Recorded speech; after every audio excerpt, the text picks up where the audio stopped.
Гордана Силјановска 13 пати у авионот. Ацо Николовски, ја не бев изненаден. Познат авијатичар е Ацо Николовски, он е заљубеник во авиацијата. Сака да лета, он е заљубеник во авиацијата. Не знам дали знаете, он е ентузијаст авијатичар. И заради тоа, он Нирнберг на сервис, па у Будимпешта доаѓа авионот, па онда го зирне, пошто се разбира во авиони. Па после да видиме да крене температура до Охрид, и пошто у Охрид има гаража, он таму има алати да го провери.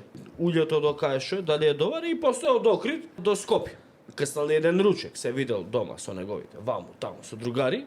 И после тоа, назад со службена кола и обезбедување во авионот и назад кон Скопје на работа. Бидејќи новиот автопат од Охрид дава предност на граѓаните, они да го возат, да не им го завзема просторот на автопатот, лента да не им држи, затоа он не го користел автопатот. Иначе он со новиот автопат бил од Охрид, така да не слушам збор кога некој ќе рече, знаете, Мицковски сега да купи нов авион, не. Мицковски не сега да купи нов авион, пошто он 3 пати се возил со овој.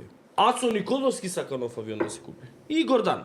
Да, они сакаат, Ацо и Гордана сакаат нов авион. Референдумска поддршка. Гледате тука Христијан се возел 3 пати. Си одел он со тие линии редовни, со новите А327 Нео, ама Ацо и Гордана не, они со Лирџетот.